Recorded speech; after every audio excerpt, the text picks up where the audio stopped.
ವಿಶಾಲ ಹೃದಯದ ಕನ್ನಡಿಗರಿಗೆ ನಿಮ್ಮ ಗೆಳೆಯ ಆರೆಂಜ್ ಕನ್ನಡಕ ವಿಹಾನ್ ಮಾಡುವ ನಮಸ್ಕಾರಗಳು. ಗೆಳೆಯರೇ, ಎಲ್ಲರಿಗೂ ಶುಭರಾತ್ರಿ. ಇವತ್ತು ಈ ಒಂದು ಸಾಮೂಹಿಕ ಹೀಲಿಂಗ್ ಪ್ರಕ್ರಿಯೆ ಶುರು ಮಾಡಿ 20 ದಿನಗಳನ್ನ ಮುಗಿಸ್ತಾ ಇದೀವಿ.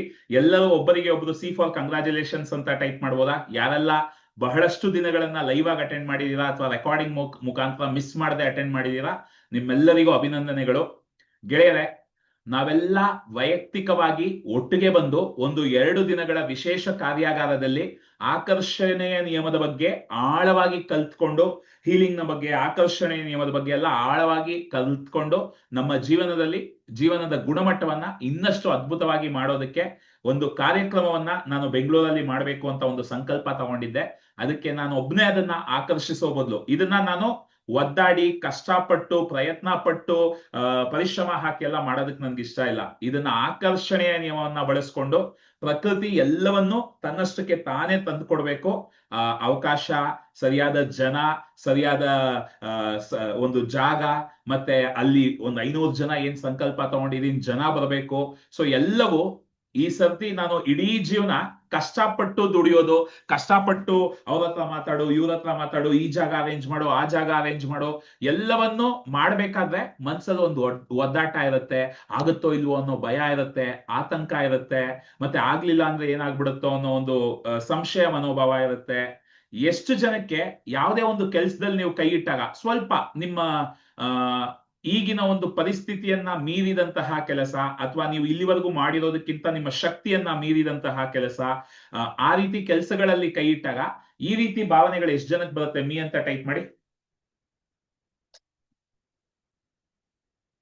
ಈಗ ಒಂದ್ 10,000 ದುಡಿತಾ ಇರ್ತೀವಿ, ಒಂದ್ 25-30 ಸಾವಿರ ದುಡಿಯೋದಕ್ಕೆ ಒಂದು ಯೋಜನೆ ಮಾಡ್ತೀವಿ.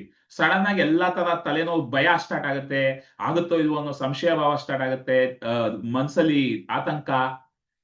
ನನಗೂ ಕೂಡ ಇಲ್ಲಿವರೆಗೂ ಈ ತರ ಎಷ್ಟೊಂದ್ ಸರ್ತಿ ಆಗಿದೆ. ಯಾಕಂದ್ರೆ ನಾವು ದೊಡ್ಡ ಈಗ ಸಿನಿಮಾ ಮಾಡೋದ್ರಿಂದ, ನಾನೊಬ್ಬ ಸಿನಿಮಾ ನಿರ್ದೇಶಕ ಆಗಿರೋದ್ರಿಂದ ಸಿನಿಮಾನಲ್ಲಿ ಸ್ವಲ್ಪ ದೊಡ್ಡ ಪ್ರಾಜೆಕ್ಟ್ ಕೈ ಹಾಕಿದ್ದೆ.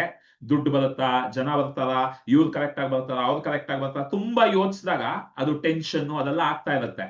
ಬಟ್ ಈಗ ನಮಗೆ ಆಕರ್ಷಣೆಯ ನಿಯಮ ಅರ್ಥ ಆಗಿರೋದ್ರಿಂದ ನಮ್ಗೆ ಏನ್ ಗೊತ್ತಾಗಿದೆ ಅಂದ್ರೆ, ನಾವ್ ಎಷ್ಟು ರಿಲ್ಯಾಕ್ಸ್ಡ್ ಆಗಿ, ಎಷ್ಟು ಆರಾಮಾಗಿ, ಶಾಂತಿಯಿಂದ, ಖುಷಿಯಾಗಿ, ಪ್ರಕೃತಿಯ ಮೇಲೆ ನಂಬಿಕೆ ಇಟ್ಟು, ಭಾರವನ್ನ ಹಾಕಿ, ಶರಣಾಗಿ ಏನ್ ಕೆಲಸ ಮಾಡೋದಕ್ಕಾಗತ್ತೋ ಅದನ್ನ ಖುಷಿಯಾಗಿ ಮಾಡ್ತಾ ಹೋಗ್ತೀವೋ, ಮಿಕ್ಕಿದೆಲ್ಲ ಪ್ರಕೃತಿ ನಮಗ್ ಹುಡುಕೊಂಡು ಬರುತ್ತೆ, ಪ್ರಕೃತಿ ನಮಗ್ ತಂದು ಕೊಡುತ್ತೆ ಅನ್ನೋದನ್ನ ನಾವು ಕಲ್ತ್ಕೊಂಡಿದೀವಿ. ಸೊ ಹಾಗಾಗಿ ಈ ಒಂದು 500 ಜನರನ್ನ ನಾನು ಬೆಂಗಳೂರಲ್ಲಿ ಒಂದು ಕಾರ್ಯಕ್ರಮಕ್ಕೆ ಒಂದು ಹಾಲ್ ಅಲ್ಲಿ ಕರೆಸ್ತೀನಿ ಅಂದಾಗ ನನ್ ಮನ್ಸಲ್ಲಿ ಆಗ್ಲೇ ಭಯ ಸ್ಟಾರ್ಟ್ ಆಯ್ತು. 500 ಜನ ಹೆಂಗ್ ಬರ್ತಾರೆ? ಎಲ್ಲಾ ಬೇರೆ ಬೇರೆ ಊರಿಂದ ಜನ ಬರ್ತಾರ? ಮತ್ತೆ ನಾನು ಒಬ್ನೇ ಅಷ್ಟೊಂದ್ ಜನಕ್ಕೆ ತಲುಪ್ಸಕ್ಕಾಗತ್ತಾ ಈ ವಿಷಯನ? ಮತ್ತೆ ಅಷ್ಟು ದುಡ್ಡು ಕೊಟ್ಟು ಅಲ್ಲಿ ಬಂದು ಒಂದಿನ 2 ದಿನದ ಕಾರ್ಯಕ್ರಮ ಅಂದ್ರೆ ಬೆಂಗಳೂರಲ್ಲಿ ಎಲ್ಲಾದ್ರೂ ಒಂದ್ ಕಡೆ ಉಳ್ಕೋಬೇಕು, ಅದೆಲ್ಲ ವ್ಯವಸ್ಥೆ ಮಾಡ್ಕೊಂಡು ಜನ ಮಾಡೋದಕ್ಕಾಗತ್ತಾ? ಈ ರೀತಿ ಎಷ್ಟೊಂದು ಆಲೋಚನೆಗಳು ಬರೋದಕ್ಕೆ ಶುರು ಆಯ್ತು. ಅವಾಗ ನಾನು ಇಮಿಡಿಯೇಟ್ ಆಗಿ ಸ್ಟಾಪ್ ಮಾಡಿ, ಇಲ್ಲ, ನಾನ್ ಮಾಡ್ತೀನಿ ಅಂತ ಅಂದ್ಕೊಂಡ್ರೆ 1000 ಪ್ರಶ್ನೆಗಳಿಗೆ ನನ್ನ ಹತ್ರ ಉತ್ತರ ಇಲ್ಲ. ಆದ್ರೆ ಪ್ರಕೃತಿ ಮಾಡುತ್ತೆ ಅನ್ನೋ ಒಂದು ನಂಬಿಕೆನಲ್ಲಿ ನಾವು ಕೆಲಸ ಮಾಡಿದ್ರೆ ಮಿಕ್ಕಿದ ಪ್ರಕೃತಿನೇ ಎಲ್ಲಾ ಉತ್ತರಗಳನ್ನ, ನಾನು ಹೇಳದ್ನಲ್ಲ, ಅವಕಾಶಗಳನ್ನ, ಜನರನ್ನ, ಎಲ್ಲವನ್ನ ಪ್ರಕೃತಿ ವ್ಯವಸ್ಥೆ ಮಾಡುತ್ತೆ.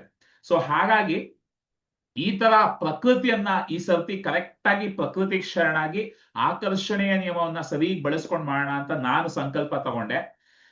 ಒಬ್ಬ ವ್ಯಕ್ತಿಯ ಸಂಕಲ್ಪಕ್ಕಿರೋ ಶಕ್ತಿಗಿಂತ ಒಂದು ಇಡೀ ಒಕ್ಕೂಟ ಒಂದು ಸಂಕಲ್ಪವನ್ನ ತಗೊಂಡು ಇದನ್ನ ಆಕರ್ಷಿಸಿದ್ರೆ ಇನ್ನೂ ಅದ್ಭುತವಾಗಿ ಆಗತ್ತೆ ಅಂತ ನಿಮ್ಮನ್ನೆಲ್ಲಾನು ಈ ಒಂದು ಸಂಕಲ್ಪದಲ್ಲಿ ತಂದುಕೊಂಡು ಈಗ ಆಲ್ರೆಡಿ 20 ದಿನ ಸಂಕಲ್ಪವನ್ನ ತಗೊಂಡಿದೀವಿ. ಇದರ ಮ್ಯಾಜಿಕ್ ನಿಮಗೆ ಗೊತ್ತಿಲ್ಲ ಗೆಳೆಯರೆ, ನೋಡ್ತಾ ಇರಿ ಯಾವ ತರ ಅದ್ಭುತವಾಗಿ ಈ ಕಾರ್ಯಕ್ರಮ ಆಗತ್ತೆ, ಯಾವ ತರ ಜನ ಸೇರ್ತಾರೆ, ಯಾವ ತರ ಎಲ್ಲವೂ ಕೂಡ ಬರುತ್ತೆ. ಸೊ ಆದ್ರೆ ನಾವ್ ಅಂದ್ಕೊಂಡಂಗೆ ಆಗ್ಬೇಕು, ನಾವ್ ಅಂದ್ಕೊಂಡ್ ಟೈಮಲ್ಲೇ ಆಗ್ಬೇಕು, ನಾವ್ ಅಂದ್ಕೊಂಡ್ ರೀತಿನಲ್ಲೇ ಆಗ್ಬೇಕು ಅನ್ನೋ ಹಠನ ಬಿಟ್ಬಿಡ್ಬೇಕು. ಯಾಕಂದ್ರೆ ನಾನು ಹೇಳಿದೀನಿ ಅಲ್ವಾ, ನಾನು ಅನ್ನೋದು ಎಲ್ಲಿ ತನಕ ಇರುತ್ತೋ ಪ್ರಕೃತಿಗೆ ನಾವು ಅವಕಾಶ ಕೊಡ್ತಾ ಇರಲ್ಲ. ನಮ್ಮನ್ನ ನಾವು ಸ್ವಲ್ಪ ಸೈಡ್ಗೆ ಇಟ್ಬಿಟ್ಟು, ಪ್ರಕೃತಿ ನೀನ್ ದಾರಿ ತೋರ್ಸು, ನನ್ಗೇನು ಜನಕ್ಕೆ ಸಹಾಯ ಆಗ್ಬೇಕು, ಜನಕ್ಕೆಲ್ಲ ಅದು ಆ ಒಂದು ಸಕಾರಾತ್ಮಕ ವಿಷಯ ಹೋಗಿ ತಲುಪ್ಬೇಕು, ಅಷ್ಟೇ ನಮ್ಮ ಉದ್ದೇಶ. ಅದ್ ಯಾವ ತರ ಆದ್ರೂ ಓಕೆ ಅನ್ನೋ ಒಂದು ಸಂಕಲ್ಪದಲ್ಲಿ ನಾವು ಮಾಡ್ತಾ ಹೋದ್ರೆ ಅದು ಮ್ಯಾಜಿಕ್ ಆಗೇ ಆಗತ್ತೆ. ಸೊ 20ನೇ ದಿನ ಮುಗಿಸ್ತಾ ಇದೀವಿ, ಎಲ್ಲರಿಗೂ ಅಭಿನಂದನೆಗಳು. ಸೊ ಇವತ್ತು ಒಂದು ಬಹಳ ಮುಖ್ಯವಾದ ವಿಷಯ, ಆದ್ರೆ ಅದನ್ನ ಮಾತಾಡೋದಕ್ ಮುಂಚೆ 2 ಪವಾಡಗಳನ್ನ ನಿಮ್ ಜೊತೆ ಹಂಚ್ಕೋಬೇಕು. ಈಗ ಈ ಒಂದು ನಾವ್ ಏನು ಆಕರ್ಷಣೆ ಮಾಡ್ತಾ ಇದೀವಿ ಇದು ಹೇಗೆ ಕೆಲಸ ಮಾಡುತ್ತೆ ಅನ್ನೋದಕ್ಕೆ ನಮ್ಮ ಗುರುಗಳು ನಾನು ಹೇಳಿದೆ ಅಲ್ವಾ, ನಮ್ಮ ಗುರುಗಳ ಒಂದು ಒಕ್ಕೂಟ 2,000 ಜನಕ್ಕೆ ಹತ್ರ ಇದೀವಿ ನಾವು. ಸೊ ಅದರಲ್ಲಿ ಮೊನ್ನೆ ಒಂದು ಕಾರ್ಯಕ್ರಮದಲ್ಲಿ ಒಂದು ಹುಡುಗಿ ಬಂದು ತನ್ನ ಅನುಭವವನ್ನ ಹಂಚ್ಕೊಂಡ್ಲು. ಅವಳ ಮನ್ಸಲ್ಲಿ ಅವಳು ಕ್ರೀಡಾಪಟುವಾಗಿ ವೆಯ್ಟ್ ಲಿಫ್ಟಿಂಗ್ ಎಲ್ಲ ಮಾಡ್ತಾಳಂತೆ. ಆದ್ರೆ ಈಗ ಸದ್ಯಕ್ಕೆ CA ಓದ್ತಾ ಇರೋದ್ರಿಂದ ತುಂಬಾ ಎಕ್ಸಾಮ್ಸ್ ಟೆನ್ಷನ್ ಅದು ಇದು ಅಂತ ಅವಳು ಸ್ಪೋರ್ಟ್ಸೇ ಆಡಿ ತುಂಬಾ ದಿನ ಆಗೋಗಿತ್ತಂತೆ. ಆದ್ರೆ ಏನೋ ಒಂದು ಆಲೋಚನೆ ಬಂತಂತೆ, ಯಾವ್ದೋ ಒಂದು ಕಾಂಪಿಟೇಷನ್ ಅನೌನ್ಸ್ ಆದಾಗ ಈ ಕಾಂಪಿಟೇಷನ್ ಅಲ್ಲಿ ನಾನು ಭಾಗವಹಿಸ್ಬೇಕು ಅಂತ. ಆದ್ರೆ ಅಭ್ಯಾಸ ಬಿಟ್ಟೋಗಿದೆ, ತುಂಬಾ ದಿನ ಆಗೋಗಿದೆ. ಈಗ 2 ವಾರದಲ್ಲಿ ಕಾಂಪಿಟೇಷನ್ ಇದೆ, ಅದನ್ನ ಗೆಲ್ಬೇಕು ಅಂತ ಇವಳು ಒಂದು ಸಂಕಲ್ಪ ತಗೊಂಡ್ಲಂತೆ. ಅದ್ ಏನಾದ್ರೂ ಆಗ್ಲಿ ಆ ಕಾಂಪಿಟೇಷನ್ ನಾನೇ ಗೆಲ್ಲೋದು ಅಂತ ಪ್ರತಿದಿನ ಆಕರ್ಷಿಸೋದಕ್ಕೆ ಶುರು ಮಾಡಿದ್ಲಂತೆ. ಅವ್ರ ತಾಯಿನೂ ಕ್ರೀಡಾಪಟು. ಅವ್ರು ಹೇಳಿದ್ರಂತೆ ಅದ್ ಹೆಂಗ್ 2 ವಾರದಲ್ಲಿ ಮಾಡೋದಕ್ಕಾಗತ್ತೆ, ಜನ ಇಡೀ ವರ್ಷ ಪ್ರಾಕ್ಟೀಸ್ ಮಾಡ್ತಾರೆ, ನೀನ್ ನೋಡಿದ್ರೆ ಎಕ್ಸಾಮ್ ಅದು ಇದು ಅನ್ಕೊಂಡು ಏನೂ ಮಾಡೇ ಇಲ್ಲ, 2 ವಾರದಲ್ಲಿ ಹೆಂಗಾಗತ್ತೆ ಅಂದಾಗ ಅದೆಲ್ಲ ಬೇಡಮ್ಮ. ಈಗ ಆಕ್ಚುಲಿ ನಾನು ನಿಮ್ಮೆಲ್ಲರಿಗೂ ನಮ್ಮ ಭಾರತದ ಮಹಿಳಾ ಕ್ರಿಕೆಟ್ ತಂಡದ ನಾಯಕಿಯ ಕತೆ ಹೇಳಿದ್ದೆ. ಎಷ್ಟು ಜನಕ್ಕೆ ನೆನಪಿದೆ? ಅಂತ ಟೈಪ್ ಮಾಡಿ. ಅವರು ವರ್ಲ್ಡ್ ಕಪ್ ನ ಮ್ಯಾನಿಫೆಸ್ಟ್ ಮಾಡಿದ ಕತೆ ಹೇಳಿದ್ದೆ. ಅದ್ರಲ್ಲಿ ನಮ್ ಗುರುಗಳು ಅವ್ರಿಗೊಂದು ಮಂತ್ರ ಹೇಳ್ಕೊಟ್ಟಿದ್ರು. ಏನಾಗುತ್ತೆ ಹೇಗಾಗತ್ತೆ ಏನೋ ನನಗೆ ಗೊತ್ತಿಲ್ಲ, ಆದ್ರೆ ಈ ಸತಿ ಕಪ್ಪು ಮಾತ್ರ ನಮ್ದೇ. ನಮ್ಮ RCBದು ಇದೆ ಅಲ್ವಾ, ಈ ಸಲ ಕಪ್ ನಮ್ದೇ ಅಂತ. ಆತರ ಅವಳು ಮನ್ಸಲ್ಲಿ ಯಾವಾಗ್ಲೂ ಅವರು ಹರ್ಮನ್ ಪ್ರೀತ್ ಕೌರ್ ಅವ್ರು ಹೇಳ್ತಾ ಇದ್ದಿದ್ದು, ಏನಾಗತ್ತೋ ಹೇಗಾಗತ್ತೋ ನನ್ಗೇನು ಗೊತ್ತಿಲ್ಲ, ಆದ್ರೆ ಈ ಸಲ ಕಪ್ ಮಾತ್ರ ನಮ್ದೇ, ಈ ಸಲ ಕಪ್ ಮಾತ್ರ ನಮ್ದೇ. ಇದನ್ನ ಹೇಳ್ತಾ ಹೇಳ್ತಾ ಹೇಳ್ತಾ ಕೊನೆಗೆ ಕಪ್ ಹೊಡೆದೇ ಬಿಟ್ರು ಅವ್ರು ಈ ಸರ್ತಿ. ಫಸ್ಟ್ ಟೈಮ್ ಇತಿಹಾಸದಲ್ಲಿ ಒಂದು ಭಾರತದ ಮಹಿಳಾ ಕ್ರೀಡಾಪಟು ತಂಡ, ಕ್ರಿಕೆಟ್ ತಂಡ ವರ್ಲ್ಡ್ ಕಪ್ ಗೆದ್ದಿರೋದು. ಸೊ ಆ ಕಥೆನ ನಮ್ ಗುರುಗಳು ಹೇಳಿದ್ನ ಈ ಹುಡುಗಿ ಕೇಳಿಸ್ಕೊಂಡು, ಈ ಹುಡುಗಿ ಏನಾಗುತ್ತೋ ಹೇಗಾಗುತ್ತೋ ಗೊತ್ತಿಲ್ಲ, ಈ ಸರ್ತಿ ಗೆಲ್ಲೋದ್ ನಾನೇ ಈ ಕಾಂಪಿಟೇಷನ್ ಅಲ್ಲಿ ಅಂತ 2 ವಾರ ಅದಕ್ಕೆ ಪ್ರಯತ್ನ ಪಡೋದು ಅದೆಲ್ಲ ಕೆಲಸ ಮಾಡ್ತಾ ಹೋದ್ಲಂತೆ. 2 ವಾರದಲ್ಲಿ ಆ ಕಾಂಪಿಟೇಷನ್ ಅಲ್ಲಿ ಪಾರ್ಟಿಸಿಪೇಟ್ ಮಾಡಿ ಗೋಲ್ಡ್ ಮೆಡಲ್ ಪಡ್ಕೊಂಡಿದ್ಲು ಅವಳು. ಗೋಲ್ಡ್ ಮೆಡಲ್ ಪಡ್ಕೊಂಡಿದ್ದಾಳೆ ವೆಯ್ಟ್ ಲಿಫ್ಟಿಂಗ್ ಅಲ್ಲಿ. ಅದು ಆಶ್ಚರ್ಯ ಏನಪ್ಪಾ ಅಂದ್ರೆ, ಅವ್ರ ತಾಯಿನೂ ಕ್ರೀಡಾಪಟು, ಇವಳು ಬಂದ್ಬಿಟ್ಟು ಅದು ಇವಳು ಆಡ್ತಾ ಇದ್ದಿದ್ ಕ್ಯಾಟಗರಿ ಬಂದ್ಬಿಟ್ಟು 20 ವಯಸ್ಸಿಂದ 40 ವಯಸ್ಸಿನವರೆಗೂ ಎಲ್ಲರೂ ಭಾಗವಹಿಸಬಹುದು. ಸೊ ತುಂಬಾ ದೊಡ್ಡ ಕ್ಯಾಟಗರಿ ಅದು. ಅಲ್ಲಿ ಗೆಲ್ಲೋದು ಅನ್ನೋದು ತುಂಬಾ ಕಷ್ಟ ಅಂತ ಅವ್ರ ಅಮ್ಮ ಹೇಳ್ತಾ ಇದ್ರಂತೆ. ಆದ್ರೆ ಇವಳು ಪ್ರಕೃತಿಯ ಮೇಲೆ ಭಾರ ಹಾಕಿ ಮ್ಯಾನಿಫೆಸ್ಟ್ ಮಾಡಿ ಗೋಲ್ಡ್ ಮೆಡಲ್ ಗೆದ್ದಿದ್ದಾಳೆ. ಅದು ಮಾತ್ರ ಅಲ್ಲ, ಅವ್ರ ತಾಯಿ ಕೂಡ ಇನ್ನೊಂದು ಕ್ಯಾಟಗರಿನಲ್ಲಿ ಭಾಗವಹಿಸಿ ಅವ್ರಿಗೂ ಗೋಲ್ಡ್ ಮೆಡಲ್ ಬಂದಿದೆ. ಸೊ ಇಬ್ರು ಮನೆಯಿಂದ ಗೋಲ್ಡ್ ಮೆಡಲ್ ಗೆದ್ದಿದ್ದಾರೆ. ಸೊ ಆ ಒಂದು ಅನುಭವವನ್ನ ನಮ್ ಗುರುಗಳಿಗೆ ಹಂಚ್ಕೊಂಡಿದ್ದೆ. ನಮ್ ಗುರುಗಳು ಒಂದು 50,000 ರೂಪಾಯಿದು ಒಂದು ಬಹುಮಾನನ ಅಲ್ಲೇ ಸ್ಪಾಟ್ ಅಲ್ಲೇ ಅವಳಿಗೆ ಅನೌನ್ಸ್ ಮಾಡಿದ್ರು. ಸೊ ಎಷ್ಟು ಜನಕ್ಕೆ ಇದೊಂದು ಅದ್ಭುತವಾದ ವಿಷಯ ಅನ್ಸುತ್ತೆ ಅಂತ ಟೈಪ್ ಮಾಡಿ. 2 ವಾರದಲ್ಲಿ ಒಂದು ಕಾಂಪಿಟೇಷನ್ ಪ್ರಿಪೇರ್ ಆಗಿ, ಅದು ಆ ಹುಡುಗಿ ಒಂದು 50 kg ಇರ್ಬೋದೇನೋ, ಆದ್ರೆ 103 kg ಏನೋ ಎತ್ತಿ ಡೆಡ್ ಲಿಫ್ಟ್ ಮಾಡಿ ಕಾಂಪಿಟೇಷನ್ ಗೆದ್ದಿರೋದು. ಸೊ ಆಕರ್ಷಣೆಯ ನಿಯಮವನ್ನ ಬಳಸ್ಕೊಳ್ಳೋದಕ್ಕೆ ನಾವು ಕಲ್ತ್ಕೊಂಡ್ಬಿಟ್ರೆ ಕಷ್ಟಪಟ್ಟು ಒದ್ದಾಡಿ ಮಾಡ್ಬೇಕಾಗಿಲ್ಲ. ಅದನ್ನ ನಮ್ಮ ಗುರುಗಳಿಗೆ ಹೇಳಿದ್ದೆ. ನಮ್ಮ ಗುರುಗಳು ಒಂದು ದೊಡ್ಡ ಕೋರ್ಸ್ ಅನ್ನ ಅವಳಿಗೆ ಫ್ರೀ ಆಗಿ ಕೊಟ್ಬಿಟ್ರು. 52,000 ಕೋರ್ಸ್ ಅನ್ನ ನಿನಗೆ ನನ್ನ ಕಡೆಯಿಂದ ಒಂದು ಉಡುಗೊರೆ ಅಂತ ಫ್ರೀ ಆಗಿ ಕೊಟ್ರು. ಅದು ಬಂತು, ಅವಳಿಗೆ ದುಡ್ಡು ಬಂತು. ಮತ್ತೆ ನಿನ್ನ ಈ ಅನುಭವವನ್ನ ನಾನು women's cricket team Harmanpreet Kaur ಜೊತೆ ಶೇರ್ ಮಾಡ್ತೀನಿ ಅಂತಾನು ಹೇಳಿದ್ರು. ಸೊ ಎಷ್ಟು ಅದ್ಭುತವಾಗಿ ಅದೆಲ್ಲ ಎಷ್ಟು ಪವಾಡಮಯವಾಗಿ ಆಯ್ತು. ಅದನ್ನ ಕೇಳಿದಾಗ ನನ್ಗೆ ಇನ್ನಷ್ಟು ಹುಮ್ಮಸ್ ಬಂತು. ನಾವು ಕೂಡ ಏನ್ ಮಾಡ್ತಾ ಇದೀವಿ ನಾವೆಲ್ಲ, ಈ ಮ್ಯಾನಿಫೆಸ್ಟೇಷನ್ ಬಹಳ ಅದ್ಭುತವಾಗಿ ಆಗತ್ತೆ. ಸೊ ಇದು ಒಂದು. ಎರಡನೇದು, ಈಗ ತಾನೇ ಒಂದು ಅನುಭವ ಆಯ್ತು ನನಗೆ, ಇನ್ನು ನಡೀತಾ ಇದೆ ಅದು, ಆದ್ರೂ ಹೇಳ್ಬಿಡ್ತೀನಿ. ಏನು ಅಂದ್ರೆ, ನಾನು ಈ ವ್ಯಾಲೆಂಟೈನ್ಸ್ ಡೇಗೆ ಒಂದು ಮ್ಯೂಸಿಕ್ ವಿಡಿಯೋ ಲಾಂಚ್ ಮಾಡ್ತಾ ಇದೀವಿ. ನಾನು 2 ವರ್ಷ ಆಯ್ತು ಫಿಲ್ಮ್ಗಳೆಲ್ಲ ಮಾಡಿ. ಸೊ ಒಂದು ನಮ್ಮ ಆಕರ್ಷಣೆಯ ನಿಯಮದ ಬಗ್ಗೆ ಮಾತಾಡೋ ತರ ಬ್ರಹ್ಮಾಂಡ ಅಂತ ಒಂದು ಕ್ಯಾರೆಕ್ಟರ್ ಅನ್ನ ರೆಡಿ ಮಾಡಿ ನಮ್ಮ ಇನ್ಸ್ಟಾಗ್ರಾಮ್ ಅಲ್ಲಿ ನಾನು ವಿಡಿಯೋಸ್ ಎಲ್ಲ ಹಾಕ್ತಾ ಇರ್ತೀನಿ. ಎಷ್ಟು ಜನ ನೋಡಿದೀರಾ ಅದನ್ನ? ಮೀ ಅಂತ ಟೈಪ್ ಮಾಡಿ. ಬ್ರಹ್ಮಾಂಡ ಮನುಷ್ಯರ ಜೊತೆ ಮಾತಾಡೋ ತರ, ಮನುಷ್ಯರಿಗೆ ಹಾಡಿನ ಮುಖಾಂತರ ವಿಷಯಗಳನ್ನ ತಿಳಿಸೋ ತರ ಸಣ್ಣ ಸಣ್ಣ ವಿಡಿಯೋಸ್ ಮಾಡಿ ಹಾಕ್ತಾ ಇದ್ದೆ. ಯಾರಾದ್ರೂ ನೋಡಿದೀರಾ ಯೂಟ್ಯೂಬ್ ಅಲ್ಲಿ, ಇನ್ಸ್ಟಾಗ್ರಾಮ್ ಅಲ್ಲಿ? ಸೊ ಅದನ್ನೇ ಈಗ ಒಂದು ಮ್ಯೂಸಿಕ್ ವಿಡಿಯೋ ತರ ಮಾಡೋಣ, ವ್ಯಾಲೆಂಟೈನ್ಸ್ ಡೇಗೆ ಒಂದು ಮ್ಯೂಸಿಕ್ ವಿಡಿಯೋ ತರ ಮಾಡೋಣ, ಒಂದು 5 ರಿಂದ 8 ಲಕ್ಷ ಬಡ್ಜೆಟ್ ಅಲ್ಲಿ ಮಾಡೋಣ ಅಂತ ನನಗೆ ವ್ಯಾಲೆಂಟೈನ್ಸ್ ಡೇ ಆ ದಿನ ಆಲೋಚನೆ ಬಂದಿದ್ದೆ. ಆ ಮ್ಯೂಸಿಕ್ ವಿಡಿಯೋ ಇಂದ ಶುರುವಾಗಿನೇ ಈ ಒಂದು ಕಾರ್ಯಕ್ರಮವನ್ನ ಮಾಡಿ ಅದನ್ನ ಲಾಂಚ್ ಮಾಡ್ಬೇಕು ಅಂತೆಲ್ಲ ಆಲೋಚನೆ ಬಂದಿದ್ದು. ಆದ್ರೆ 8 ಲಕ್ಷ ಬಡ್ಜೆಟ್ಗೆ ಒಂದು ಪ್ರೊಡ್ಯೂಸರ್ ಬೇಕು. ಸೊ ಫಸ್ಟ್ ಮ್ಯೂಸಿಕ್ ರೆಡಿ ಮಾಡ್ಕೊಳ್ಳೋಣ ಅಂತ ನಾನು ಕೆಲಸ ಎಲ್ಲ ಶುರು ಮಾಡಿದ್ದೆ. ಪ್ರೊಡ್ಯೂಸರು 8 ಲಕ್ಷ ಹಾಕೋರೊಬ್ರು ಬೇಕಲ್ವಾ. ಸೊ ನನಗ್ ಗೊತ್ತಿರೋ ಸ್ವಲ್ಪ ಜನರ ಹತ್ರ ಎಲ್ಲ ಕೇಳ್ತಾ ಇದ್ದೆ, ಈಗ ತುಂಬಾ ಕಷ್ಟ ಇದೆ ಅದು ಇದು ಅಂತೆಲ್ಲ ಏನೇನೋ ಹೇಳ್ತಾ ಇದ್ರು. ಬಟ್ ನಾನು ಪ್ರಕೃತಿ ನೋಡ್ಕೊಳತ್ತೆ, ನನ್ ಕೆಲಸ ಏನೋ ನನ್ ಏನೇನ್ ಮಾಡಕ್ಕಾಗುತ್ತೋ ಮಾಡೋಣ ಅಂತ ಮಾಡ್ತಾ ಇದ್ದೆ. ಇವತ್ ಯಾರು ನನ್ನ ಫ್ರೆಂಡ್ ಒಬ್ರು ಇದಾರೆ, ಅವರೇ ನನಗೆ ಲಾಸ್ಟ್ ಟೈಮ್ ಕೇಳಿದಾಗ ಈಗ ಕನ್ನಡ ಇಂಡಸ್ಟ್ರಿ ತುಂಬಾ ಕಷ್ಟದಲ್ಲಿದೆ, ಯಾರು ಪ್ರೊಡ್ಯೂಸ್ ಮಾಡಲ್ಲ ಹಂಗೆ ಹಿಂಗೆ ಅಂತೆಲ್ಲ ಹೇಳಿದ್ರು. ನಾನ್ ತಲೆನೇ ಕೆಡಿಸ್ಕೊಳ್ಳಿಲ್ಲ, ಪ್ರಕೃತಿ ನೋಡ್ಕೊಳತ್ತೆ ಅಂತ ಮಾಡ್ತಾ ಇದ್ದೆ. ಇವತ್ತು ಅದೇ ವ್ಯಕ್ತಿಗೆ ಅವ್ರ ಕಾಲೇಜ್ ಫ್ರೆಂಡ್ ಒಬ್ರು ಮೈಸೂರಿನಲ್ಲಿ ರಿಯಲ್ ಎಸ್ಟೇಟ್ ಬಿಸ್ನೆಸ್ ಅಲ್ಲಿ ಇದಾರಂತೆ. ಅವ್ರು ಬಂದ್ಬಿಟ್ಟು ಈ ತರ ರಿಯಲ್ ಎಸ್ಟೇಟ್ ಮೈಸೂರಲ್ಲಿ ತುಂಬಾ ಚೆನ್ನಾಗಿ ಓಡ್ತಾ ಇದೆ, ಸೊ ನಾನೊಂದು ಪ್ರೊಡ್ಯೂಸರ್ ಆಗ್ಬೇಕು ಅಂತ ಕನ್ಸಿದೆ ನಂಗೆ, ಯಾರಾದ್ರೂ ಒಳ್ಳೆ ವ್ಯಕ್ತಿ ಜೊತೆ ನನ್ನ ಕನೆಕ್ಟ್ ಮಾಡಿ ಅಂತ ಕೇಳಿದ್ರಂತೆ. ಸೊ ನಾಳೆ ಅದ್ರದ್ದು ಮೀಟಿಂಗ್ ಸೆಟಪ್ ಆಗಿದೆ. ಸೊ ನಾವು ಒಂದು ವಿಷಯ ಬೇಕು ಅಂತ ಅಂದ್ಕೊಂಡಾಗ ಪ್ರಕೃತಿ ಎಲ್ಲಿಂದ ತರುತ್ತೆ, ಯಾವ ತರ ತರುತ್ತೆ ನಮಗ್ ಗೊತ್ತಿಲ್ಲ. ಆದ್ರೆ ಆಯಾ ಸಮಯಕ್ಕೆ ಅದದ್ ಆಗ್ತಾ ಹೋಗುತ್ತೆ. ನಾವು ಇದಾಗ್ಲಿಲ್ಲ ಅದಾಗ್ಲಿಲ್ಲ ಅಂತ ತಲೆ ಕೆಡಿಸ್ಕೋಬೇಕಾಗಿಲ್ಲ. ಪ್ರಕೃತಿಯನ್ನ ನಂಬಿ ನಮ್ಮ ಕೆಲಸವನ್ನ ನಾವು ಮಾಡ್ತಾ ಹೋಗ್ಬೇಕು. ಸೊ ನಾಳೆ ಮೀಟಿಂಗ್ ಇದೆ, ಅದಕ್ಕೂ ಸೇರಿಸಿ ಇವತ್ತು ಮ್ಯಾನಿಫೆಸ್ಟೇಷನ್ ಮಾಡೋಣ, ಎಲ್ಲ ಚೆನ್ನಾಗಾಗುತ್ತೆ. ಅದು ಹೇಗಾದ್ರೂ ಸೂಪರ್ ಆಗುತ್ತೆ. ಮ್ಯೂಸಿಕ್ ವಿಡಿಯೋ ಸಕ್ಕಲಾಗಿ ಬರುತ್ತೆ. ವ್ಯಾಲೆಂಟೈನ್ಸ್ ಡೇಗೆ ಒಂದು ವಿಡಿಯೋ ಅನ್ಕೊಂಡಿದೀವಿ, ಅದರದ್ದು ಕೆಲಸ ನಡೀತಾ ಇದೆ. ಸೊ ಅದ್ಭುತವಾದ ಪವಾಡಗಳು ಆಗೋದಕ್ಕೆ ಶುರುವಾಗಿದೆ ಗೆಳೆಯರೆ. ಸೊ ಎಸ್, ಇವತ್ತು ಒಂದು ಮುಖ್ಯವಾದ ವಿಷಯಕ್ಕೆ ನಾನು ಹೀಲಿಂಗ್ ಮಾಡ್ತಿದ್ದೀನಿ. ಏನು ಅಂದ್ರೆ, ನಿನ್ನೆ ನಾನು ಒಂದು ವ್ಯಕ್ತಿ ಜೊತೆ ಮಾತಾಡ್ತಾ ಇದ್ದೆ. ಅವರು ಚಟಗಳ ಬಗ್ಗೆ ಮಾತಾಡ್ತಾ ಇದ್ರು. ಈ ಸ್ವಲ್ಪ ಅಭ್ಯಾಸಗಳೆಲ್ಲ ತಪ್ಪೋಗ್ತಾ ಇದೆ, ಕಷ್ಟ ಆಗ್ತಾ ಇದೆ, ಅವಾಗ ನಾನು ಮತ್ತೆ ಮತ್ತೆ ಚಟದಲ್ಲಿ ಸಿಕ್ಕಾಕೊಳ್ತಾ ಇದ್ದೀನಿ ಅಂತ. ಸೊ ಎಷ್ಟು ಜನಕ್ಕೆ ಇಲ್ಲಿ ಯಾವ್ದೋ ಒಂದು ರೀತಿಯ ಚಟದಲ್ಲಿ ಸಿಕ್ಕಾಕೊಳ್ತಾ ಇದ್ದೀರಾ? ನಿಮ್ಗಿರೋ ಚಟ ಯಾವ್ದಾದ್ರು ಒಂದು ಚಟ, ಇದರಿಂದ ನಾನು ಹೊರಗೆ ಬರಬೇಕು ಅಂತ ಆಸೆ ಇರೋದನ್ನ ಟೈಪ್ ಮಾಡ್ಬೋದಾ ಎಲ್ಲ?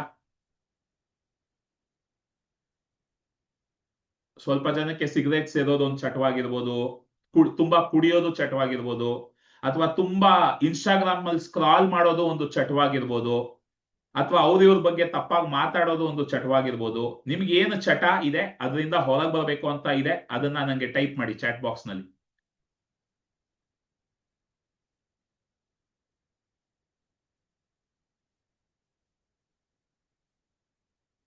ಎಲ್ಲರಿಗೂ ಚಟ ಇರುತ್ತೆ ಗೆಳೆಯರೆ. ಚಟ ಅಟ್ಲೀಸ್ಟ್ ಮೆಜಾರಿಟಿ ಆಫ್ ದ ಪೀಪಲ್ಗೆ ಇದ್ದೇ ಇರುತ್ತೆ. ಸೊ ಅದನ್ನ ಮೊದಲು ಗುರುತಿಸೋದೇ ಮೊದಲನೇ ಮೆಟ್ಲು. ಏನು ನಮಗೆ ಚಟ ಇದೆ, ಏನು ನಮ್ಮ ಸಮಯವನ್ನ ಪೋಲ್ ಮಾಡ್ತಾ ಇದೆ, ಏನು ನಮ್ಮ ಸಮಯವನ್ನ ವ್ಯರ್ಥ ಮಾಡ್ತಾ ಇದೆ, ಅಥವಾ ಏನು ನಮ್ಮ ಆರೋಗ್ಯಕ್ಕೆ ಹಾನಿ ಮಾಡ್ತಾ ಇದೆ, ಅಥವಾ ನಮ್ಮ ಬಾಂಧವ್ಯಗಳಿಗೆ ತೊಂದರೆ ಮಾಡ್ತಾ ಇದೆ, ಅದನ್ನ ತಿಳ್ಕೊಳ್ಳೋದೇ ಮೊದಲನೇದು. ಸೊ ನಿಮಗೆ ಯಾವ ಚಟ ಇದೆ ಅದನ್ನ ಮೊದಲು ಗುರುತಿಸಿ ನಂಗೆ ಹೇಳಿ.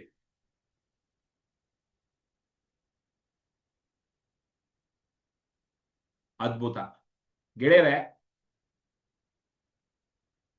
ನಮ್ಮ ಗುರುಗಳು ಒಂದು ಅದ್ಭುತವಾದ ವಿಷಯ ಹೇಳ್ಕೊಟ್ರು. ಈ ಚಟ ಅನ್ನೋದಿದೆ ಅಲ್ವಾ, ಈ ಚಟನ ನಾವ್ ಏನ್ ಮಾಡ್ತೀವಿ, ಚಟ ಬಂದ್ಬಿಟ್ಟು ಅದು ಕಾಸ್ ಅಲ್ಲ, ಅದು ಎಫೆಕ್ಟ್. ಅಂದ್ರೆ ಅದು ಮೂಲ ಅಲ್ಲ, ಅದು ಪರಿಣಾಮ.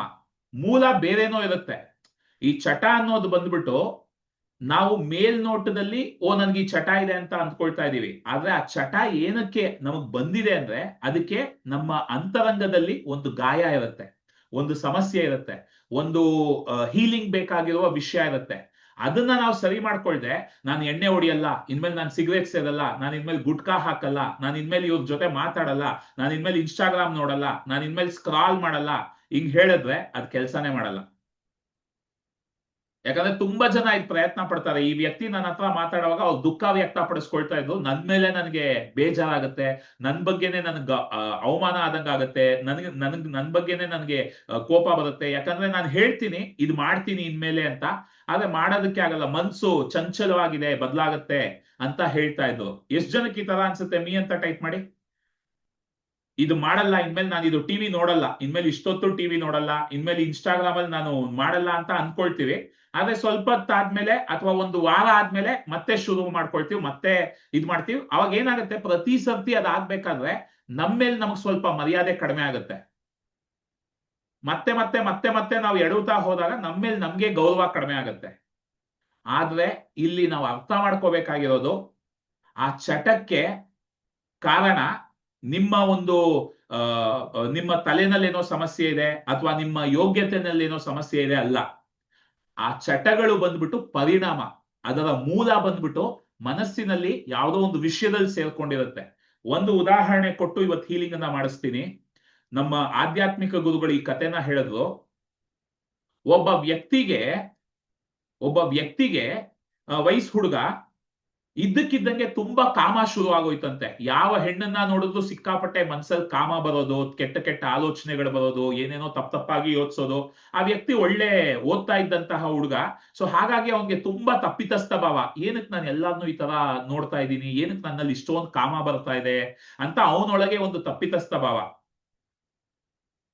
ನಮ್ಮ ಆಧ್ಯಾತ್ಮಿಕ ಗುರುಗಳ ಹತ್ರ ಬಂದು ಕೇಳಿದಾಗ ಅವರು ಒಂದು ಪ್ರೋಸೆಸ್ ಮಾಡಿ, ಒಂದು ಹೀಲಿಂಗ್ ಪ್ರಕ್ರಿಯೆಯನ್ನ ಮಾಡಿ, ಆ ಹೀಲಿಂಗ್ ಅಲ್ಲಿ ಮಾಡ್ತಾ ಇರ್ಬೇಕಾದ್ರೆ ಆ ಹುಡುಗನಿಗೆ ಅರ್ಥ ಆಗಿದ್ದೇನಪ್ಪಾ ಅಂದ್ರೆ, ಆ ಹುಡುಗ ಭೌತಶಾಸ್ತ್ರದ ಒಂದು ಮಾಸ್ಟರ್ ಕೋರ್ಸ್ ಯಾವ್ದೋ ತಗೊಂಡಿದ್ದ. ಅಂದ್ರೆ ಏನದು M S C in physics ಆ ತರ ಒಂದು ಕೋರ್ಸ್ ಅನ್ನ ತಗೊಂಡಿದ್ದ. ಅವನಿಗೆ ಅದರಲ್ಲಿ ಆಸಕ್ತಿ ಇಲ್ಲ, ಆದರೆ ಯಾವುದೋ ಕಾರಣದಲ್ಲಿ ಅದನ್ನ ತಗೊಂಡ್ಬಿಟ್ಟಿದ್ದಾನೆ. ಬಲವಂತವಾಗಿ ಇಷ್ಟ ಇಲ್ಲದೆ ಇರೋ ಒಂದು ವಿದ್ಯಾಭ್ಯಾಸ ಮಾಡಕ್ ಹೋದಾಗ ಅದು ಈ ಕಾಮದ ರೂಪದಲ್ಲಿ ಹೊರಗೆ ಬರ್ತಾ ಇದೆ. ಹೊರಗೆ ಬರ್ತಾ ಇದೆ. ಆ ಚಟ, ಸಮಸ್ಯೆ ಇರೋದು ಆ ಚಟದಲ್ಲ. ಅವನು ಆ ಚಟನ ಬಿಡ್ಬೇಕು, ನಾನು ಹುಡುಗಿದ ಬಗ್ಗೆ ಹೆಂಗೆ ಯೋಚಿಸ್ಬಾರ್ದು, ನನ್ಗೆ ಯಾಕೆ ಈ ತರ ಭಾವನೆಗಳು ಬರ್ತಾ ಇದೆ ಅಂತ ಅವನ ಮೇಲೆ ಅವನಿಗೆ ಸಿಕ್ಕಾಪಟ್ಟೆ ಬೇಜಾರಾಗ್ತಾ ಇದೆ. ಆದ್ರೆ ಸಮಸ್ಯೆ ಇದ್ದಿದ್ದು ಅವನು ಭೌತಶಾಸ್ತ್ರ ತಗೊಂಡಿದ್ರಲ್ಲಿ. ಯಾವಾಗ ಆ ಭೌತಶಾಸ್ತ್ರದ ಬಗ್ಗೆ ಅವನ್ಗೆ ಅರ್ಥ ಮಾಡ್ಕೊಂಡು ಅದನ್ನ ಅಲ್ಲಿ ಹೀಲಿಂಗ್ ಮಾಡ್ಕೊಂಡು ಆಟೋಮೆಟಿಕ್ ಆಗಿ ಆ ಕಾಮ ಬಿಟ್ಟು ಹೋಗ್ಬಿಡ್ತು. ಸೊ ಆ ರೀತಿ ನಾವು ನಾನು ತುಂಬಾ ಎಣ್ಣೆ ಹೊಡಿತೀನಿ, ನಾನು ತುಂಬಾ ಸಿಗರೇಟ್ ಸೇರ್ತೀನಿ, ನಾನು ತುಂಬಾ ಇನ್ಸ್ಟಾಗ್ರಾಮ್ ನೋಡ್ತೀನಿ, ನಾನು ತುಂಬಾ ಟಿವಿ ನೋಡ್ತೀನಿ, ನಾನು ತುಂಬಾ ನಿದ್ದೆ ಮಾಡ್ತೀನಿ, ನಾನು ತುಂಬಾ ಗುಟ್ಕಾ ಹಾಕ್ತೀನಿ, ನಾನು ತುಂಬಾ ತಪ್ಪಾಗಿ ಮಾತಾಡ್ತೀನಿ ಅಂತೆಲ್ಲ ಯೋಚಿಸ್ತಾ ಇರ್ತೀವಿ. ಆದ್ರೆ ಅದಕ್ಕೆ ಮೂಲ ಬೇರೆಲ್ಲೋ ಇರುತ್ತೆ. ನಾವು ಆ ಗಾಯಗಳನ್ನ ಗುರುತಿಸಿ ಅದಕ್ಕೆ ಹೀಲಿಂಗ್ ಮಾಡಬೇಕು. ಸೊ ಇದಕ್ಕಾಗಿ ಆಕ್ಚುಲಿ ನಾನು ಈ ವಾರ ಪ್ರಾಬಬ್ಲಿ ಭಾನುವಾರ ಒಂದು ವಿಶೇಷ ಚಟಗಳ ನಿಯಂತ್ರಣ ಕಾರ್ಯಾಗಾರವನ್ನ ಮಾಡೋಣ ಅಂತ ಒಂದು ಯೋಚನೆಯನ್ನ ಮಾಡಿದೀನಿ. ಎಷ್ಟು ಜನಕ್ಕೆ ಆತರ ಒಂದು ಕಾರ್ಯಾಗಾರ ಮಾಡಿದ್ರೆ ಜಾಯ್ನ್ ಆಗೋದು ಆಸಕ್ತಿ ಇದೆ? ಅಫ್ಕೋರ್ಸ್ ಹೀಲಿಂಗ್ ಕ್ಲಬ್ನವ್ರಿಗೆಲ್ಲ ಇದು ಫ್ರೀ ಇರುತ್ತೆ, ಬೇರೆಯವ್ರಿಗೆ ಒಂದು ಫೀಸ್ ಇರುತ್ತೆ. ಬಟ್ ಇದೊಂದು ಮಾಡೋಣ ಅಂದ್ಕೊಳ್ತಾ ಇದ್ದೀನಿ. ಯಾಕಂದ್ರೆ ಎಲ್ಲರಿಗೂ ಏನೋ ಒಂದು ಚಟದಲ್ಲಿ ಸಿಕ್ಕಾಕೊಂಡು ಎಷ್ಟೋ ಒಂದು ಸಮಯವನ್ನ, ಆರೋಗ್ಯವನ್ನ ನಾವು ಕಳ್ಕೊಳ್ತಾ ಇರ್ತೀವಿ. ಸೊ ಅದ್ರ ಬಗ್ಗೆ ಇನ್ನೂ ತುಂಬಾ ಇದೆ ಮಾತಾಡೋದು. ಸೊ ಆದ್ರೆ ಅದಕ್ಕೊಂದು ಹೀಲಿಂಗ್ ಅನ್ನ ಮಾಡೋಣ. ಬಟ್ ಅದಕ್ಕೆ ಒಂದು ಕಾರ್ಯಾಗಾರದಲ್ಲಿ ಹೇಗೆ ನೀವು ವರ್ಷಾನ್ಗಟ್ಲೆಯಿಂದ ಕುಡಿತಾ ಬಂದಿರ್ಬೋದು, ಆದ್ರೆ ನನ್ನ ಜೊತೆ ಒಂದು ಕಾರ್ಯಾಗಾರದಲ್ಲಿ ಕುಡಿಯೋದನ್ನ ಬಿಡಿಸೋದಕ್ಕೆ ಒಂದು ಟೆಕ್ನಿಕ್ ಇದೆ. ಅದನ್ನ ಮಾಡಿಸಿ, ಅದನ್ನ ಪ್ರಾಯೋಗಿಕವಾಗಿ ತೋರಿಸಿ ಸ್ವಲ್ಪ ಜನಕ್ಕೆ ಮಾಡಿಸ್ತೀನಿ. ಅದೊಂದು ಕಾರ್ಯಾಗಾರ ಮಾಡೋಣ ಅಂತ ಅಂದ್ಕೊಂಡಿದ್ದೀನಿ. ಎಷ್ಟು ಜನಕ್ಕೆ ಆಸಕ್ತಿ ಇದೆ ಮೀ ಅಂತ ಟೈಪ್ ಮಾಡಿ ಗೆಳೆಯರೆ. ಸೊ ಅದು ಮಾಡೋಣ. ಬಟ್ ಇವತ್ತು ನಮ್ಮಲ್ಲಿ ಇರುವ ಚಟಗಳಿಗೆ ಒಂದು ಈ ಹೀಲಿಂಗ್ ಅನ್ನ ನಾವು ಮಾಡೋಣ ಗೆಳೆಯರೆ. ನಮ್ಮ ಮನಸ್ಸಲ್ಲಿ, ನಮ್ಮ ಜೀವನದಲ್ಲಿ ಏನೆಲ್ಲ ಚಟಗಳಿದೆ ಈ ರೀತಿ, ಆ ಚಟಗಳಿಗೆಲ್ಲ ಮೂಲ ಚಟ ಏನ್ ಗೊತ್ತಾ? ಮೂಲ ಚಟ, ಮುಖ್ಯವಾದ ಚಟ ನಾವು ಹೀಲಿಂಗ್ ಮಾಡ್ಬೇಕಾಗಿರೋದು, ಅಯ್ಯೋ ನನ್ನಲ್ಲಿ ಚಟ ಇದೆ ಅಂತ ನನ್ನ ಬಗ್ಗೆ ನನಗೆ ಗೌರವ ಕಡಿಮೆ ಆಗೋದು, ನನ್ನ ಬಗ್ಗೆ ನನಗೆ ಬೇಜಾರಾಗೋದು, ನನ್ನ ಬಗ್ಗೆ ನನಗೆ ಕೋಪ ಬರೋದಿದೆಯಲ್ಲ, ಅದನ್ನ ಇವತ್ತು ಹೀಲಿಂಗ್ ಮಾಡೋಣ. ನಮ್ಮಲ್ಲಿ ಚಟಗಳಿರ್ಬೋದು, ನಮ್ಮಲ್ಲಿ ನಾವು ಅಂದ್ಕೊಂಡಂಗೆ ನಮ್ಮ ಕೈಯಲ್ಲಿ ಮಾಡೋದಕ್ಕಾಗದೆ ನಮ್ಮ ಮೇಲೆ ನಮಗೆ ಬೇಜಾರಾಗ್ಬೋದು. ಆದ್ರೆ ಅವಾಗೆಲ್ಲ ನಾವು ಹೇಳ್ಕೋಬೇಕಾಗಿರೋದು, ನಮ್ಗೆ ನಾವು ಸಕಾರಾತ್ಮಕವಾಗಿ ಶಕ್ತಿ ಕೊಡ್ತಾ ಹೋದ್ರೆ ಆ ಮೂಲ ನಮಗ್ ಕಾಣೋದಕ್ಕೆ ಶುರು ಆಗುತ್ತೆ. ಎಲ್ಲಿಂದ ಇದು ಸ್ಟಾರ್ಟ್ ಆಗ್ತಾ ಇದೆ, ಏನು ಸಮಸ್ಯೆಯಿಂದ ಇದು ಬರ್ತಾ ಇದೆ ಅಂತ ಅದು ಸಿಕ್ಕಿದಾಗ ಈ ಚಟ ತನ್ನಷ್ಟಕ್ಕೆ ತಾನೇ ಬಿಟ್ಟು ಹೋಗ್ಬಿಡುತ್ತೆ. ನೀವು ಅದನ್ನೇನು ಪ್ರಯತ್ನ ಪಡಬೇಕಾಗಿಲ್ಲ. ಸೊ ಅದಕ್ಕೆ ಇವತ್ತು ಒಂದು ಹೀಲಿಂಗ್ ಮಾಡೋಣ. ಸೊ ಎಲ್ಲರೂ ನೇರವಾಗಿ ಕೂತ್ಕೊಂಡು ಎಲ್ಲರೂ ದಯವಿಟ್ಟು ವಿಡಿಯೋ ಟರ್ನ್ ಆನ್ ಮಾಡಿ ಇಟ್ಕೊಂಡು ಗ್ಯಾಲರಿ ವ್ಯೂ ಬನ್ನಿ. ಎಲ್ಲರೂ ವಿಡಿಯೋ ಟರ್ನ್ ಆನ್ ಮಾಡಿ ಇಟ್ಕೊಂಡು ಗೆಳೆಯರೆ, ಒಂದ್ ಅರ್ಥ ಮಾಡ್ಕೊಳ್ಳಿ, ಹೀಲಿಂಗ್ ಬಂದ್ಬಿಟ್ಟು ಶಕ್ತಿಯ ರೂಪದಲ್ಲಿ ಆ ಒಂದು ಶಕ್ತಿಯ ವಿನಿಮಯ ಆಗುತ್ತೆ. ವಿಡಿಯೋನಲ್ಲಿ ಒಂದು 50%, ಆಡಿಯೋನಲ್ಲಿ ಒಂದು 50%, ಮತ್ತೆ ನೀವು ಎಷ್ಟು ಶಿಸ್ತಿನಿಂದ ಕೂತ್ಕೊಳ್ತೀರಾ ಅನ್ನೋದು ಮ್ಯಾಟರ್ ಆಗುತ್ತೆ. ಸೊ ಎಲ್ಲರೂ ಸಂಪೂರ್ಣವಾಗಿ ಭಾಗವಹಿಸಿದ್ರೆ ಸಂಪೂರ್ಣ ಫಲಿತಾಂಶ ಸಿಗುತ್ತೆ. ಸೊ ನೇರವಾಗಿ ಕೂತ್ಕೊಳ್ಳಿ, ಆರಾಮಾಗಿ ಕೂತ್ಕೊಳ್ಳಿ. ಒಂದ್ ಕಡೆ ಕೂತ್ಕೊಂಡು ನಿಮ್ಮ ಕಣ್ಣುಗಳನ್ನ ಮುಚ್ಚಿ, ಎರಡೂ ಕೈಗಳನ್ನ ಎದೆಯ ಮೇಲೆ ಇಟ್ಕೊಂಡು ನಾನು ಹೇಳೋದನ್ನ ಹಾಗೆ ಕಲ್ಪನೆ ಮಾಡ್ತಾ ಹೋಗಿ. ಎಲ್ಲರೂ ನಾನು ಹೇಳೋದನ್ನ ಹಾಗೆ ಕಲ್ಪನೆ ಮಾಡ್ತಾ ಹೋಗಿ.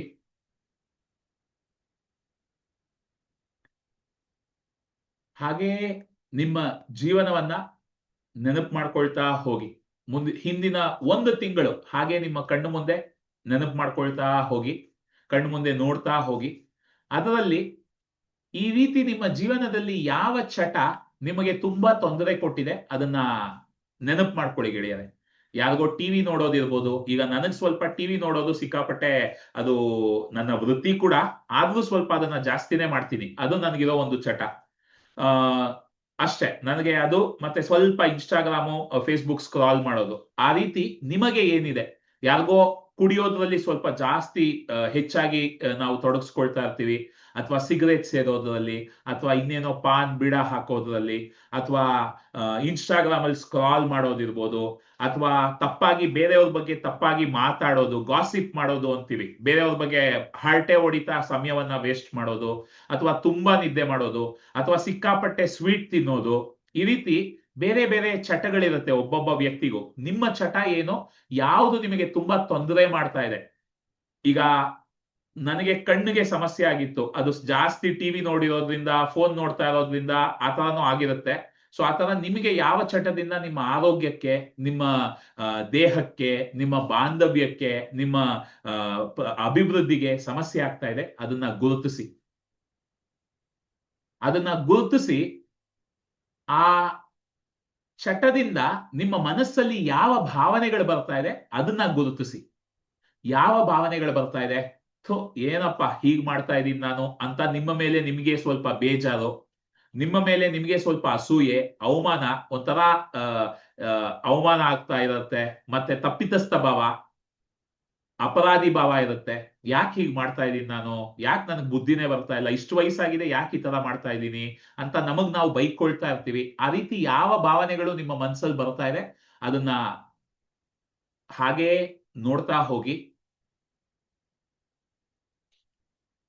ಆ ಭಾವನೆಗಳನ್ನ ಹಾಗೇ ಗಮನಿಸ್ತಾ ಹೋಗಿ. ಏನೆಲ್ಲ ನಕಾರಾತ್ಮಕ ಭಾವನೆಗಳು ನಿಮ್ಮ ಮನಸ್ಸಲ್ಲಿ ಬರ್ತಾ ಇದೆ ಅದನ್ನ ಗಮನಿಸ್ತಾ ಹೋಗಿ. ಈ ಎಲ್ಲಾ ನಕಾರಾತ್ಮಕ ಭಾವನೆಗಳು ನಮ್ಮ ಒಂದು ಆಕರ್ಷಣೆಯನ್ನ ನಿರ್ಧಾರ ಮಾಡ್ತಾ ಇದೆ. ನಮ್ಮಲ್ಲಿ ನಕಾರಾತ್ಮಕ ಭಾವನೆ ಇದ್ದಷ್ಟು ನಮ್ಮನ್ನ ಆಕರ್ಷಿಸೋದಕ್ಕೆ ಬಿಡೋದಿಲ್ಲ. ನಮ್ಮ ಕನಸುಗಳು, ನಮ್ಮ ಆಸೆಗಳನ್ನ ನಾವು ಆಕರ್ಷಿಸೋದಕ್ಕೆ ಅದೇ ಅಡಚಣೆಯಾಗಿ ನಿಂತಿದೆ. ಹಾಗಾಗಿ ಮೊದಲು ಆ ನಕಾರಾತ್ಮಕ ಭಾವನೆಗಳನ್ನ ಗುರುತಿಸೋಣ. ಎಲ್ಲರೂ ಗುರುತಿಸಿದ್ರೆ ಈಗ ದಯವಿಟ್ಟು ಎಲ್ಲರೂ ಕಣ್ಣನ್ನ ತೆರೆದು ಎರಡೂ ಕೈಗಳನ್ನ ಆಶೀರ್ವಾದ ಮುದ್ರೆಯಲ್ಲಿ ಇಟ್ಕೊಳ್ಳಿ. ಎಲ್ಲರೂ ನಿಮ್ಮ ಚಟಗಳು, ಅದ್ರ ಬಗ್ಗೆ ನಿಮಗಿರುವ ನಕಾರಾತ್ಮಕ ಭಾವನೆಗಳನ್ನ ಗುರುತಿಸಿದ್ರೆ ಎರಡು ಕೈಗಳನ್ನ ಕಣ್ಣನ್ನು ತೆರೆದು ಎರಡು ಕೈಗಳನ್ನ ಆಶೀರ್ವಾದ ಮುದ್ರೆಯಲ್ಲಿ ಇಟ್ಕೊಳ್ಳಿ. ಇಟ್ಕೊಂಡು ನಾನು ಹೇಳೋದನ್ನ ಸ್ಪಷ್ಟವಾಗಿ ನಿಧಾನವಾಗಿ ಹೇಳ್ತಾ ಹೋಗಿ. ಇಲ್ಲಿ ನೆರೆದಿರುವ ಪ್ರತಿಯೊಂದು ವ್ಯಕ್ತಿಯ ಜೀವನದಲ್ಲಿ ಏನೆಲ್ಲ ಚಟಗಳಿದೆ, ಏನೆಲ್ಲ ತಪ್ಪಾದ ಅಭ್ಯಾಸಗಳಿದೆ, ಅದರ ಬಗ್ಗೆ ಅವರ ಮನಸ್ಸಲ್ಲಿ ಏನೆಲ್ಲ ನಕಾರಾತ್ಮಕ ಭಾವನೆಗಳಿದೆ, ಅದರಿಂದ ಇವತ್ತು ಜೀವನದಲ್ಲಿ ಏನೆಲ್ಲ ನಕಾರಾತ್ಮಕ ಶಕ್ತಿ ಹರಡ್ತಾ ಇದೆ, ಅದೆಲ್ಲವನ್ನು ನಮ್ಮ ಈ ಒಂದು ಸಾಮೂಹಿಕ ಹೀಲಿಂಗ್ ನ ಪ್ರಕ್ರಿಯೆಯಿಂದ ನಮ್ಮೆಲ್ಲರ ಕೈಗಳಿಂದ ಒಂದು ಅದ್ಭುತವಾದ ಶಕ್ತಿ ಹೊರಹೊಮ್ತಾ ಇದೆ. ಅದು ಇಲ್ಲಿ ನೆರೆದಿರುವ ಪ್ರತಿಯೊಬ್ಬರ ಮನಸ್ಸನ್ನ, ದೇಹವನ್ನ, ಆತ್ಮವನ್ನ, ಹೃದಯವನ್ನ ಪ್ರವೇಶಿಸಿ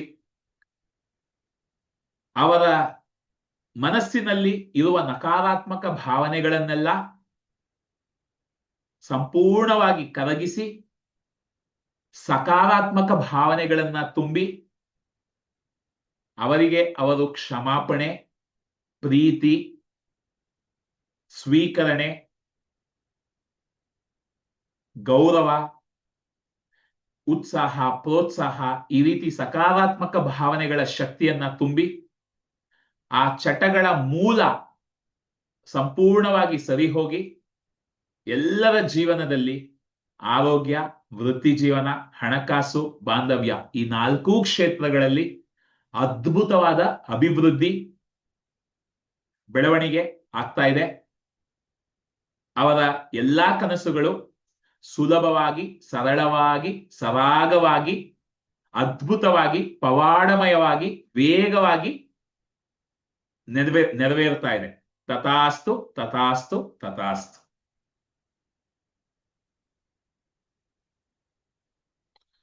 ಆಶೀರ್ವಾದವನ್ನು ಕೊಟ್ಟ ಮತ್ತು ಆಶೀರ್ವಾದವನ್ನು ಪಡೆದುಕೊಂಡ ಎಲ್ಲರಿಗೂ ನನ್ನ ಹೃದಯದ ಆಳದಿಂದ ಧನ್ಯವಾದಗಳು. ಗೆಳೆಯರೆ, ಈ ಚಟಗಳಿದ್ರೆ ಮೊದಲು ಅದನ್ನ ಗುರುತಿಸೋದು ಮೊದಲನೇ ಸ್ಟೆಪ್. ಆಮೇಲೆ ಅದನ್ನ ಸ್ವೀಕರಿಸೋದು. ಇರ್ಲಿ, ಆ ಚಟಗಳಿಗೆ ನಾವ್ ಅಂದ್ಕೊಳ್ತೀವಿ ಚಟನೇ ಸಮಸ್ಯೆ ಅಂತ. ಆ ಚಟಗಳಿಗೆ ಒಂದು ಮೂಲ ಇರುತ್ತೆ, ಅದನ್ನ ಹೀಲಿಂಗ್ ಮುಖಾಂತರ ಸರಿ ಮಾಡ್ಬೋದು. ಸೊ ಇದನ್ನ ನಾನು ವಿಶೇಷ ಕಾರ್ಯಾಗಾರದಲ್ಲಿ ಇದಕ್ಕೆ ಒಂದು ಪ್ರಕ್ರಿಯೆ ಎಲ್ಲ, ಇದಕ್ಕೆ ಪ್ರಕ್ರಿಯೆಗಳೆಲ್ಲ ಇದೆ, ಅದನ್ನ ಮಾಡಿಸ್ತೀನಿ. ಆದ್ರೆ ನಾವೀಗೇನು ಒಂದು ಸಂಕಲ್ಪವನ್ನ ತಗೊಂಡು ಎಲ್ಲರೂ ಹೀಲಿಂಗ್ ಮಾಡಿದೀವಿ, ಇಲ್ಲಿಂದಾನೇ ಆ ಚಟಗಳಿಂದ ಹೊರಗೆ ಬರೋದಕ್ಕೆ ಶುರು ಆಗಿದೆ. ಸೊ ನಿಧಾನಕ್ಕೆ ಖಂಡಿತ ಅದರಿಂದ ಆರಾಮಾಗಿ ಹೊರಗೆ ಬಂದು ನಾವು ಇನ್ನಷ್ಟು ಅಭಿವೃದ್ಧಿಯನ್ನ, ಇನ್ನಷ್ಟು ಸಮಯವನ್ನ ಅದ್ಭುತವಾಗಿ ಬಳಸ್ಕೊಂಡು ಜೀವನದಲ್ಲಿ ಬೆಳವಣಿಗೆಯನ್ನ ಪಡ್ಕೋಬಹುದು. ಸೊ ಎಲ್ಲರಿಗೂ ನಾಳೆ ಬೆಳಗ್ಗೆ ಹೀಲಿಂಗ್ ಕ್ಲಬ್ ಬೆಳಗ್ಗೆ 6:15 ಹೀಲಿಂಗ್ ಕ್ಲಬ್ ಸದಸ್ಯರು ನಾಳೆ ತಪ್ಪದೆ 6:15 ಲಾಗಿನ್ ಆಗಿ, ಲಿಂಕ್ ನಾನು ಗ್ರೂಪ್ ಅಲ್ಲಿ ಹಾಕ್ತೀನಿ. ಸೊ ಮಿಕ್ದವರು ಈ ಒಂದು ಹೀಲಿಂಗ್ ಪಯಣವನ್ನ ಹೀಗೆ ಮುಂದುವರಿಸ್ತಾ ಹೋಗೋಣ. ನಾಳೆ 21ನೇ ದಿನ ಮತ್ತೆ ಇದೇ ಸಮಯಕ್ಕೆ ನಾನು ಸಿಗ್ತೀನಿ. ಸೊ ಯಾರೆಲ್ಲ ರೆಕಾರ್ಡಿಂಗ್ ನೋಡ್ತಿದ್ದೀರಾ, ಯಾರೆಲ್ಲ ಇಲ್ಲಿ ಲೈವ್ ಆಗಿದ್ದೀರಾ, ಇದನ್ನ ಮತ್ತೆ ಮತ್ತೆ ಹಾಕೊಂಡು ಈ ಒಂದು ಆಶೀರ್ವಾದದ ಶಕ್ತಿಯನ್ನ ಪಡ್ಕೊಳ್ತಾ ಹೋಗಿ. ಬಟ್ ನೀವು ಹೀಲಿಂಗ್ ಆ ಒಂದು ಕಾರ್ಯಾಗಾರಕ್ಕೆ ಬಂದಾಗ ಇನ್ನಷ್ಟು ನಾನು ಪ್ರಾಯೋಗಿಕ ಪ್ರಕ್ರಿಯೆಗಳ ಮುಖಾಂತರ ಈ ಚಟಗಳ ಮೂಲ ಹೆಂಗೆ ಕಂಡುಹಿಡಿಯೋದು, ಅದಕ್ಕೆ ಯಾವ ತರ ಹೀಲಿಂಗ್ ಮಾಡೋದು, ಅದರಿಂದ ಹೇಗೆ ಹೊರಗೆ ಬರೋದು, ಇನ್ನಷ್ಟು ಆಳವಾಗಿ ಹೋಗಿ ನಾವು ಅದನ್ನ ಕಲಿಯೋಣ. ಬಟ್ ಈ ಒಂದು ಹೀಲಿಂಗ್ ಏನ್ ಶುರು ಮಾಡಿದೀವಿ, ಇದರಿಂದ ನಮ್ಮ ಸಾಮೂಹಿಕ ಆಶೀರ್ವಾದದಿಂದ ಈಗಾಗಲೇ ನಿಮ್ಮಲ್ಲೆಲ್ಲ ಹೀಲಿಂಗ್ ಶುರು ಆಗಿದೆ. ಸೊ ಏನೇ ಚಟ ಇದ್ರು ಅದರಿಂದ ಆದಷ್ಟು ಬೇಗ ಹೊರಗೆ ಬರ್ತೀರಾ. ಸೊ ಎಲ್ಲರಿಗೂ ಅಭಿನಂದನೆಗಳು. ಸೊ ಎಲ್ಲರೂ ಅನ್ಮ್ಯೂಟ್ ಮಾಡ್ಕೊಂಡು ಬಾಯ್ ಹೇಳಿ, ನಾಳೆ ಮತ್ತೆ ನಾವು ಇದೇ ಸಮಯಕ್ಕೆ ಸಿಗುವ. ಎಸ್, ಅನ್ಮ್ಯೂಟ್ ಮಾಡ್ಕೋಬೋದಾ? ಶುಭರಾತ್ರಿ ಸರ್. ಶುಭರಾತ್ರಿ. ಧನ್ಯವಾದಗಳು. ಧನ್ಯವಾದ. ಶುಭರಾತ್ರಿಗಳು ಸರ್. ಬಾಯ್.